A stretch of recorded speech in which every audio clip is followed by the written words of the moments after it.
छत्तीसगढ़ आदिवासी बहुल राज्य है। इतिहास के कई पन्ने यहाँ के कोने कोने में दफन हैं।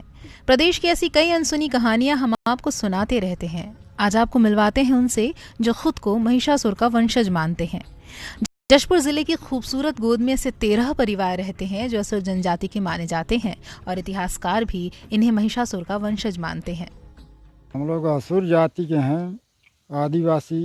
हम लोग असुर जाति बहुत पिछड़े हुए हैं। हरे भरे जंगलों से घिरा ये है जिले के मनोरा जनपद की ग्राम पंचायत गजमा का आश्रित गांव बुरजूपाठ। यहाँ महिषासुर के वंशज माने जाने वाले असुर जनजाति के 13 परिवार रहते हैं। ये गांव मुख्य तौर से इन्हीं परिवारों के लिए जाना जाता है। इतिहासकारों के मुताबिक ये जनजाति पाषाण युग में पत्थरों को गलाकर लोहा निकालने का काम करती थी। ग्रामीणों की शिकायत है कि उनके गांव में आजादी के इतने साल बाद भी बुनियादी सुविधाएं नहीं पहुंच पाईं। वे गरीबी, बेरोजगारी, अशिक्षा इनसे जूझ रहे हैं। पहली बार असुर और अगरिया जनजाति के लोगों ने आग की उत्पत्ति की और आग से पत्थरों को चूर करके गला करके और उसमें से लोहे निकालने का काम पहली बार ये लोग शुरू किए थे। और बैरियर एल्विन जो प्रसिद्ध मानव शास्त्री हुए, उन्होंने इन दोनों जनजातियों के बारे में अपनी किताब में इसका उल्लेख किया और ये कहा है कि जशपुर क्षेत्र में स्लेक्स के माउंटेन्स पाए जाते थे। आश्रित गांव बुरजूपाठ में बिजली को छोड़कर कोई दूसरी सुविधा पहुंची नहीं है। गांव में प्राथमिक स्कूल तो छोड़िए, आंगनबाड़ी भवन तक नहीं। यहाँ के बच्चे कई किलोमीटर पैदल चलते हैं, तब कहीं जाकर शिक्षा नसीब होती है।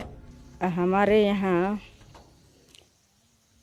एक तो गाड़ी छकड़ा का आने जाने का कोई सुविधा नहीं है और पढ़ने लिखने का भी बच्चे लोगों को स्कूल भेजते हैं बहुत दूर, और जो पढ़े लिखे हैं उन लोग को भी नौकरी नहीं मिल पा रहा है। सरकारी नौकरी में कोई नहीं है अभी। बारिश के दिनों में हाल और बुरा हो जाता है क्योंकि ये गांव टापू में बदल जाता है। साधन क्या चलेंगे, कीचड़ की वजह से पैदल चलना दूभर हो जाता है। सड़क न होने की वजह से बीमारी से जूझ रहे लोगों को एम्बुलेंस नहीं मिलती। गांव वाले कंधे पर लाद कर मेन रोड तक लेकर आते हैं, तब कहीं जाकर कोई साधन मिल पाता है। गांव में रास्ता नहीं है, बीमार पड़ जाते हैं तो बारिश की वजह से गाड़ी भी नहीं आ पाता है। पानी की भी बहुत समस्या है कि बहुत दूर जाना पड़ता है, घाट में आना जाना पड़ता है।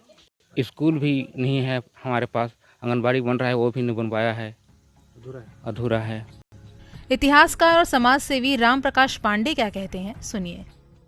उनके मानवाधिकार के लिए जो जरूरी है पीने का पानी, वो पानी भी काफ़ी दूरी पहाड़ पर रहने के कारण उनको काफ़ी दूर लगभग 2-3-4 किलोमीटर तक दूर जा करके और पीने का पानी लाना पड़ता है। ऐसे विशेष पिछड़ी जनजाति जहां निवास करती है, वहां पर सरकार को और जिला प्रशासन को उनकी सुविधा के लिए, उनके बच्चों की सुविधा के लिए, विशेष रूप से उनके मौलिक अधिकारों की रक्षा के लिए खुद प्रयास करना चाहिए। लेकिन आज़ादी के इतने सालों बाद भी आज भी असुर जनजाति के लोग इस तरह से पीड़ा झेल रहे हैं, ये बहुत दुखद बात है। समाज सेवी सत्य प्रकाश तिवारी का कहना है कि जनजाति की संख्या बहुत कम है। इनके पुनर्वास के लिए सरकार को कदम उठाने चाहिए ताकि इस जनजाति के लोगों को बचाया जा सके।